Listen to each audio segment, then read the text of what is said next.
going to want to clean the decks really good, I use some Scotch-Brite and some brake clean. I turn this whole engine upside down and scrub the decks pretty good. And then you can't be too careful. I then blow it off. Then I use some more brake clean and a terry cloth rag, here actually, to basically wipe down everything. Blow it off again. And then I use the terry cloth rag to oil the inside of the cylinders. There's a cup of oil that I soak my lifters in overnight. I put a little bit of zinc, or not zinc, but engine braking additive into that oil too, since those are going to see the most wear. Now, oil your lifters overnight and then stick them into the lifter guides. These are just 10mm bolts torqued to 22 foot-pounds for the lifter guides. Put those back on. Next, you're going to get your head studs and some thread sealer, and put the thread sealer on the core side of the head studs and then thread them into the block. Be careful not to get, when after you're done oiling the inside of those, and when you're done with this, be careful not to get any of this stuff on the deck face. You want that to be as dry and as clean as possible. So there, I've got some thread sealant on the bolt, and I'll thread that into the block. Keep in mind the long bolts are on top because the intake is on the top, and that's where they're long. Now, I got ARP head studs. I would if I were you, because you can reuse them. And you just have to hand tighten them when you throw them into the block. So head gaskets on, head studs in. Keep in mind, here's an L with an arrow pointed that way. Arrow points towards the front. And on this side, these are Cometic gaskets. I ordered 65 thousandths gaskets because my block didn't need decking, and I measured 25 thousandths out of the hole. 25 thousandths minus, or sorry, 65 thousandths minus 25 thousandths is 40 thousandths, which is about the quench that you want in any application. There's an arrow here pointing towards the front. We'll get a buddy to give you a hand with this, but what I did to get my head on was so that junk doesn't fall out of the coolant ports. I tilt the block on its side, not enough so that oil will come out of the lifter valley and flow onto the head's deck surface, but just enough to allow me to stick the head on the side. I did that and then tipped it up so that that way junk doesn't fall out of your coolant passages from your head if you just put it on the top flat. These heads, I got them actually, the exhaust ported a little bit, the intake's ported a little bit. I got a valve job done and I put new valve seals on each one. Now in order to put those on, I've got a little bit of white grease around the valve stem. I put the valve in first, or the valve stem in first, and hammer the seal on with a little plastic tool. Helps press it on. Sometimes they come with valves. You could probably use the cap of something, I'm not sure. And then a spring compressor and to get the valve locks and the springs back on. So we're going to torque in that pattern in 3 steps after we lubricated the washers, the threads, and the bottoms of the nuts. The 3 steps are going to be 45, 70, and 85 foot-pounds. 1, 2, 3, 4, 5, 6, 7, 8. So after a ton of math and measuring, I came up with 7-inch push rods for the exhaust and 7.029-inch push rods for the intake. Now those are stock numbers. The real measurements are a little bit off. All you do to measure push rod length that you need is put your rocker arms on your pedestals, and this is that adjustable push rod length checker. I can screw it in and out to change the length of it. Make sure that this is pushed down firmly. If you got your lifter retainer in there still, the lifter could stick. You want to make sure that it's on the base circle. You're going to rotate the crank while you're putting pressure on the top of the push rod there to make sure that it's on the base circle, meaning this thing is not out, it's in. Okay. Tighten your rocker down until it's about hand tight, until it snags.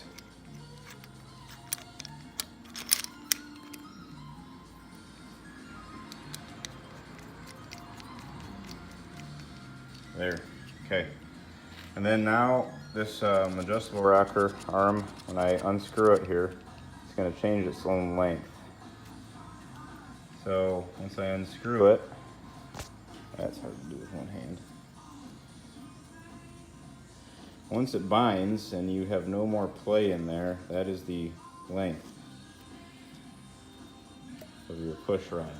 Now since your lifters are not squished down, I have LS7 lifters, this is different for every lifter. The lifters have a little bit of squish or preload, so they're not squished in this measurement. So whatever you measure here, here's my adjustable length push rod length checker. Whatever you measure with this guy, and again on the ball style, we have ball end and a ball end. You measure from end to end. On other types of push rods is different. You measure the overall length. So I'm getting 6.95 inches. So add 0.050 for the lifter switch for mine, and I get 7-inch push rods. Yours will be different. Once you're done, I have reusable rocker bolts. They are from ZZP, and they say to torque them to 23 Newton meters and put red Loctite on them. Now if you're using factory bolts, it's different. Look at the factory call out. There'll be less torque, but you're going to torque it to a degrees, and you don't have to use Loctite because I believe they come with a thread locker on there. But you cannot reuse the factory bolts, so might as well just get reusable ones. I think they're even cheaper. So when it's on the base circle, I can sort of twist these guys.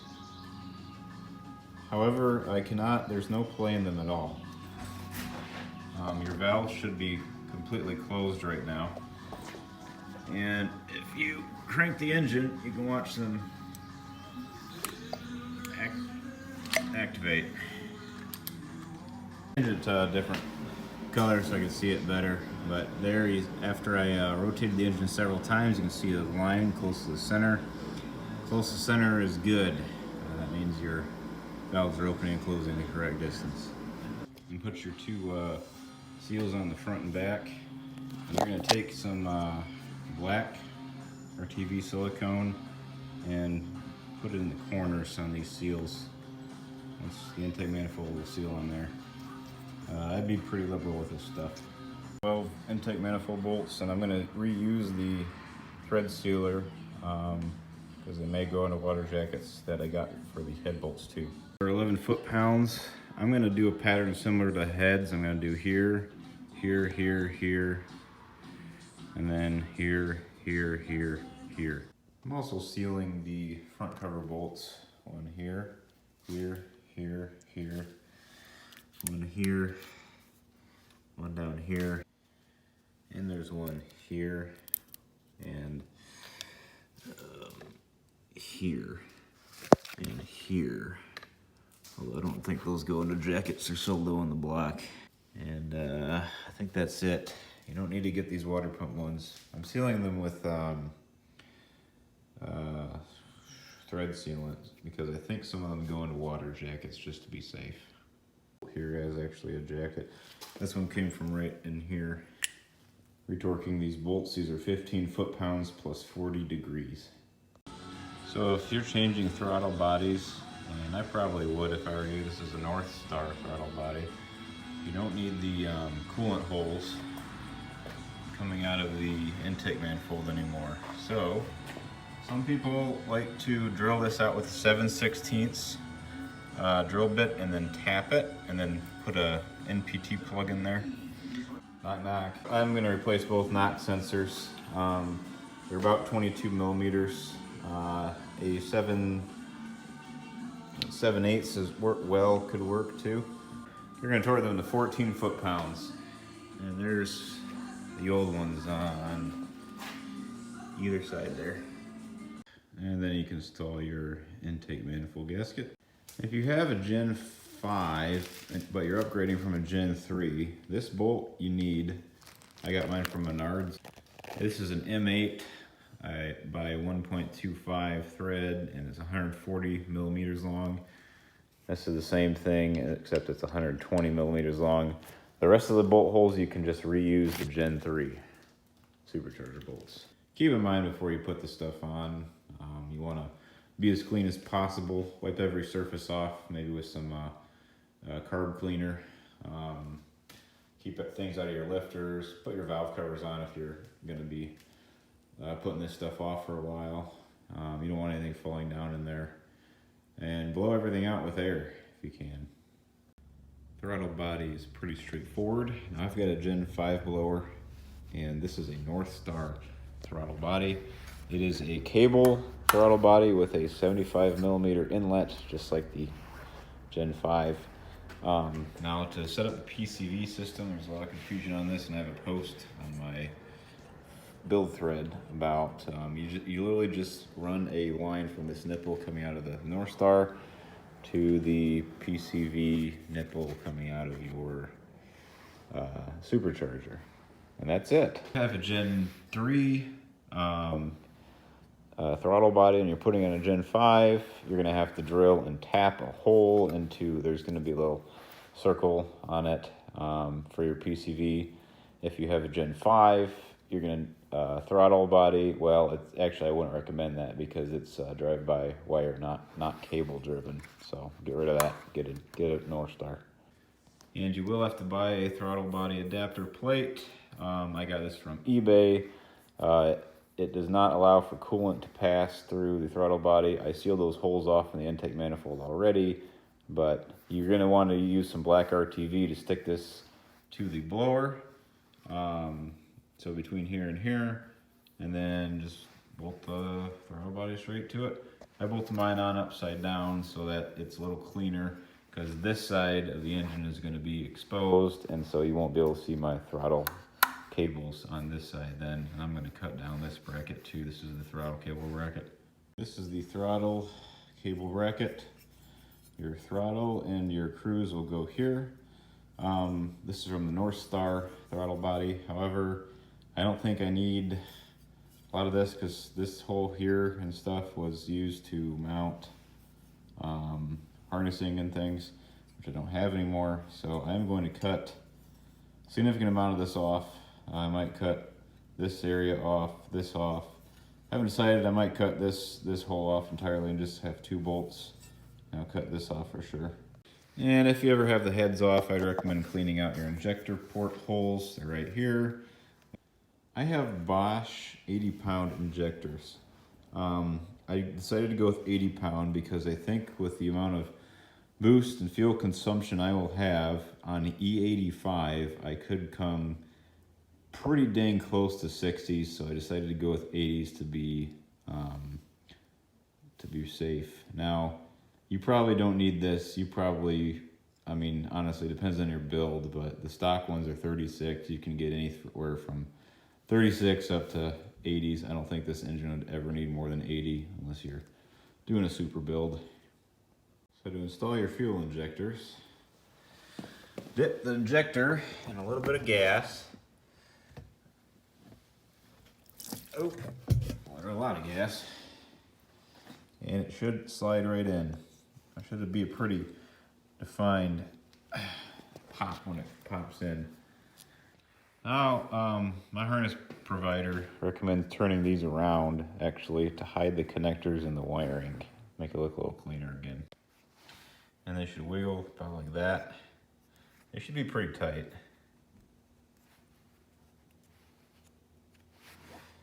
And I have custom machine billet fuel rods or fuel rails. You can get these actually for, I think it's $10 a foot. I have the link on my build thread for them. And my friend machined them for me. He's got the ability to do that at an angle. And what's nice is this hole in the middle is already actually there. He's just got to drill those holes and then some mounting holes. So I'm gonna wiggle this guy on, make sure it's the right direction. And I'm gonna measure where I need to drill the actual mounting holes to go in the stock fuel rail location bolts. While we're at it, let's change the supercharger oil with a 3/16 hex head. I actually just stripped this thing, so you guys know how I get it out is, I switched from hex over to a Torx bit that fit just snug enough, and then I put a torch on this guy and hit it with some cool oil, and then it broke right free. I rounded that out a little bit in there, but this was enough to grab it. To get that oil out of there, what you're gonna do is take a spray bottle end, the tube going in, put it in there. You're gonna wanna shift it around a little bit and just start pumping and spray it into a jar. Do a good job at poking around a bunch in there with the end of the spray bottle. Alternatively, you could just turn the engine upside down. I'm not gonna do that because there's some oil in my pan. But there are some valleys in there like this here that the oil can sit in. If you don't have oil inside, then you might want to take your blower apart and look for damage to anything, because that thing should be dang near full. And you know how it's filled up by, well, you just fill it up until you can't anymore, ultimately. You should see oil at the bottom of this thread here. Keep in mind it does take two of these bottles of this GM oil. Find this in the build thread. So quite a bit of oil does come out. And the new oil actually is clear. So you can see that. I've actually had it blacker than that before. Here's the new oil going in. It's pretty much clear. You can see right through it. I've had oil totally black, and when it gets black, it smells like death. So beware. If you haven't already, take this vacuum port off and flip it around, point the other direction. You want the brake booster pointing towards the firewall, which is the opposite on a Fiero. I'm not going to videotape how to put on all of the pulleys and stuff. That's already covered in Lost Not Forgotten's videos, but don't forget your rubber expansion plug here. That's where you remove the alternator from. I'm also using the FieroRod or FieroRod brackets, like Lost Not Forgotten is. And also, if you haven't already done so, put the valve cover gasket on this side of the motor that has the oil cap on it.